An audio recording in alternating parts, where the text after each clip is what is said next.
Yay! Yeah, It's about Erin. Hi everyone, my name's Erin and welcome back to my channel. Today I'm going to be interviewing my wonderful mothers.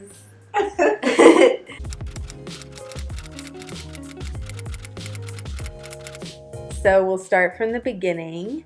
So question number 1 is, how did you meet? Our story. It was a long time ago. It was And early 80s. So it was in Palo Alto, now Silicon Valley, but it wasn't at that time.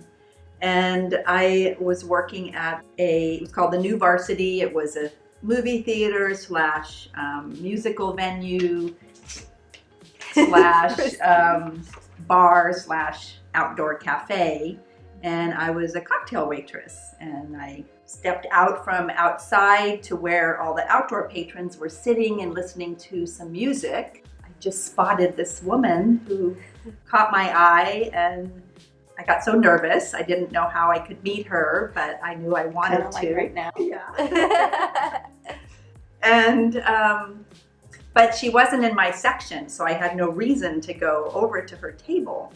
And so over the course of the evening, my friend who worked there with me, I kept asking him how I should go and meet her, and finally got the nerve to do it and walked out, and she was gone.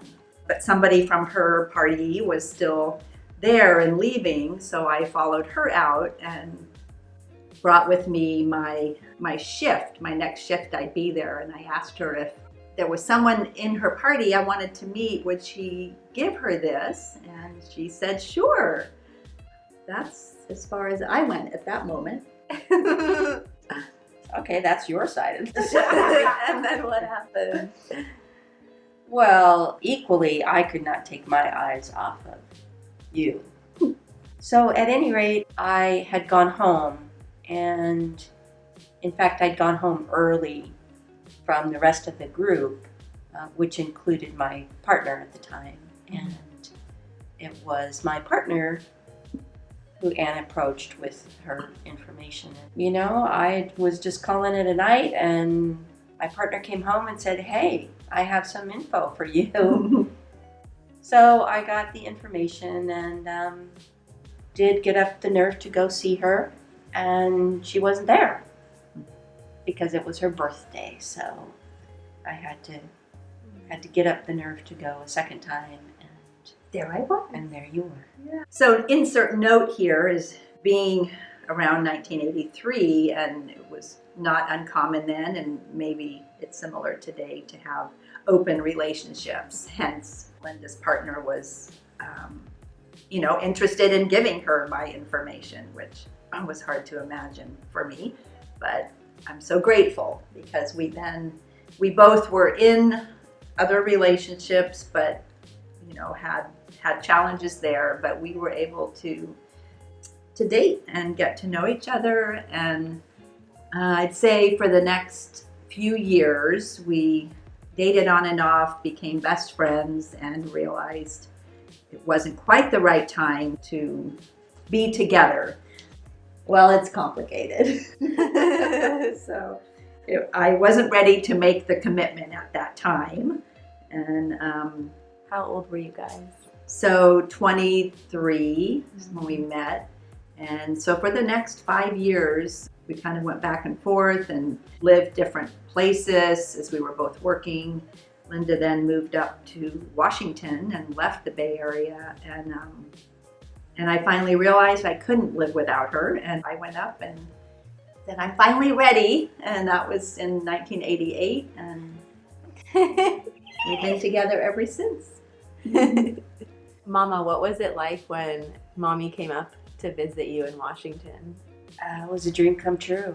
I knew I couldn't stay in the Bay Area because it was just too hard after so long of wanting to be with her and not being able to be with her. And so when she came up and we, made that connection, it was like, this is the rest of my life. So then you come back to the Bay Area. Mm-hmm. I drive nonstop. Well, because I'd flown back, because I flew, so I'd flown back. So yeah. Mom had to pack up, and which didn't take long. And I remember driving back straight through overnight, and the moon was out, and it was in the fall, and it was just so beautiful, and I was just so full of excitement and anticipation, and just arrived at her apartment and said, "Here I am, ready to move in." Yeah. After Mama had come back to the Bay Area and you were living together, what was the next step? We were off on a getaway, which we enjoyed whenever possible, to take weekends away from work or our normal day-to-day, and we were up in Mendocino, one of our favorite spots, well, soon to be favorite spots after that. And it was late in 1988, and Linda got down on one knee and proposed. So we were engaged and spent the next year and a half planning a wedding, and we got married in April of 1990. Wait, Mama, how did you pick the ring? Well, I remember shopping for it, going and looking at different rings, and would I pick the same ring today that I did then? I think so. Yeah, I think so. Beautiful So sapphire. It was quite something, and to be, we weren't certainly the first or the only ones, but it was pretty different to be a lesbian couple, a same-sex couple, and engaged and planning a wedding and what that entailed. Because I wanted a pretty traditional type wedding. I absolutely wanted to fulfill every wish. That was my driving force, and it was beautiful. And since obviously it was decades before it became legal to get married, did people ask, like, why are you doing it if it's not legal? Or, like, what kind of questions did you get around that? I don't know that people asked why. I mean, maybe because we sort of prefaced things. We'd both already come out to our families, of course. We'd had other relationships. But to talk about a wedding with them, that was for each of us. My own story to talk to my mom and dad about it. They didn't really understand why that was important at first. It wasn't about the legality, it was about it being so unusual to them. They were progressive in many ways, but this was very different for them. But I just took them along the journey slowly, and we took long enough that by the time we had our actual wedding ceremony, each of our sets of parents participated in it. So it was pretty amazing. It's not that I didn't care what people thought. It's that I just knew so deep in my gut and in my heart that this was the right thing, and this was a good thing. That I was kind of immune, I think, to any resistance around it. I had this vision. I knew where we were headed, and nothing was going to get in the way of that. The next question is, how did you have kids? I made clear to Linda that a marriage with me meant children, because I knew I always wanted kids. So that really wasn't a question. Then it was the how. How would we go about it? And that we spent a lot of time looking at that question. Also at that time, there were some groups out there called Considering Parenthood, and there were particular people who led these groups, and so it was what became our baby group. But in this sort of book and with the leader, you kind of work through several questions about it to help us look at what was important and how we wanted to go about selecting a donor or whatnot. It was important for us, if possible, to have a donor that the kids could know if they wanted to at some point. And we considered a known donor, actually, and really looked at that closely, and really came down to it. We didn't want someone else, another parent involved. We had the opportunity at the sperm bank that we were looking at in Berkeley actually there's a new type of donor they called an identity release donor. And so that was really the perfect solution for us. And it was someone who the kids could know if they chose to when they were 18. And that's the route we went in selecting a donor, was from that. And it was the first sperm bank to do that. I believe so. It's now more common. And how long was the process from the time you picked your donor to the time you knew you had conceived us? Mm-hmm. We picked a donor and tried for a couple of months unsuccessfully. For a variety of reasons, we changed donors at that point. And in picking the donor, by the way, you got to know a lot of information about someone who you might want to pick. Not their name, but certainly family and medical history, what type of person they were, what they did, and general characteristics. So our goal was to try to get someone who had some similar features to Linda. Guess we'll never... Premature graying. So we had changed donors to that one, and it took another, I think within 6 months I was pregnant. We took a few months off, things like that. It's a lot emotionally and financially. That's a whole nother conversation. We went the route of trying at home and also IUI, which ended up being successful. Mm-hmm. Maybe both of those, but we're not sure, because we ended up with twins and had tried twice that cycle. So it was perfect. I think you did a pretty good job picking a donor, because I look like a combination of both of you. Yay. One question was which mother gave birth, but we know that one. It was Linda. Yeah. Just kidding.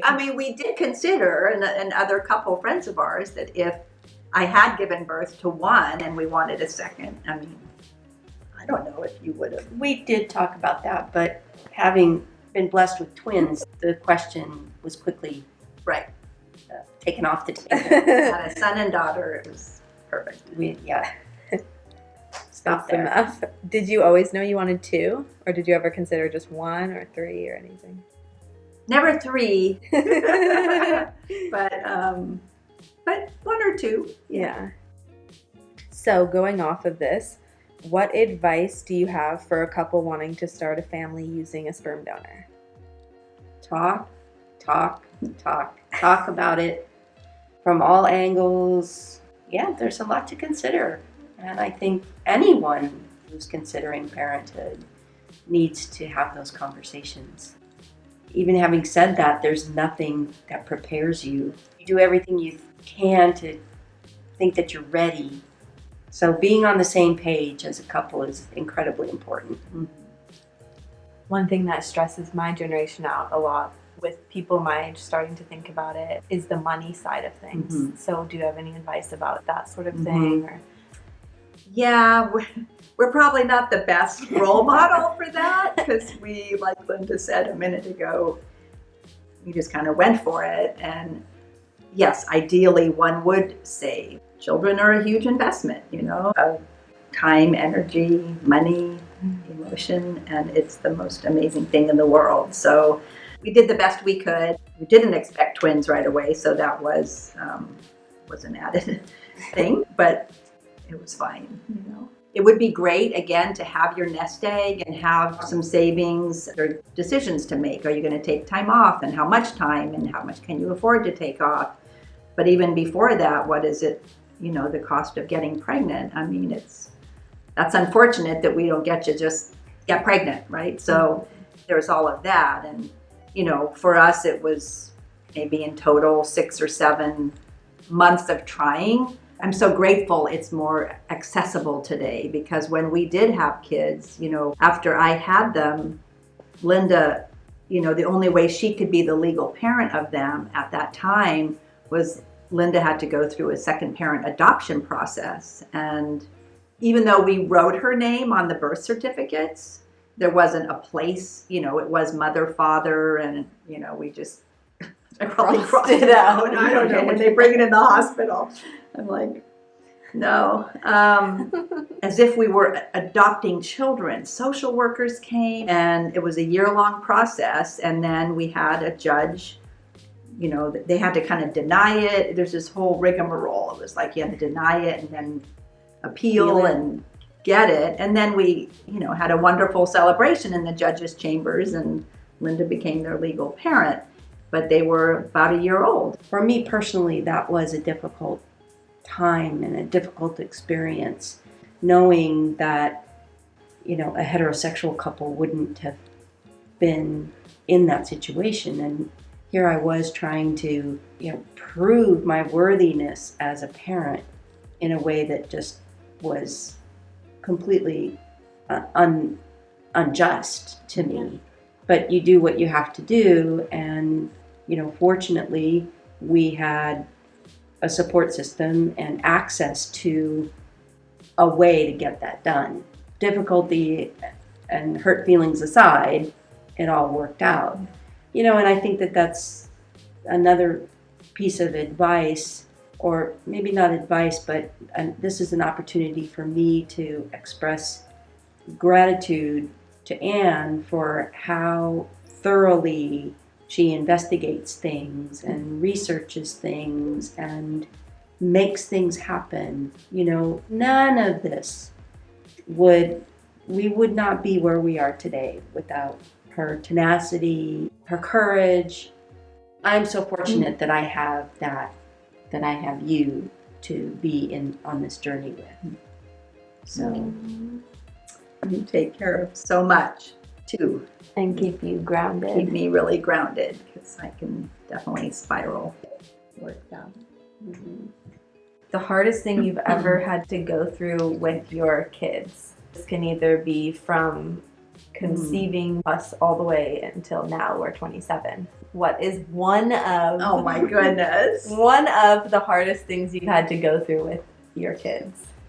I think the hardest part is letting them fail in a way. It's letting them make mistakes when the other part of me just wanted to do everything to protect or fix or take care of, when they're not going to learn through that. So that was a lot of learning for me, was not being the helicopter parent. And, you know, though we were pretty involved, but not too over the top, but letting them make mistakes. This is a broad answer to the question, but it's so difficult as a parent in a couple relationship, in a co-parenting relationship, when your parenting styles are different. And that was definitely the case for us. Our parenting styles were and are different. And it doesn't mean that one style is better than the other or vice versa. The challenge is in making room for both and not having them be in conflict. And I think it took us a really long time to get that. My take on that in retrospect is, in a couple, each of you has strengths and weaknesses. And so that's just how we are as people, and to recognize that and to value each other's strengths and build each other up around those strengths, I think is really important. That's so good. Mm-hmm. Good. Hard truth, I think. Yeah.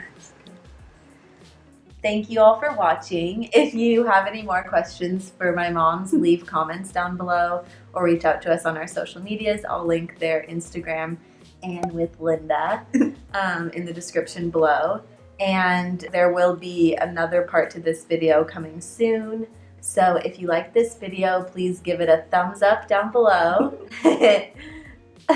Leave a comment, click subscribe, and click the bell to turn your notifications on. And I will see you all in my next video.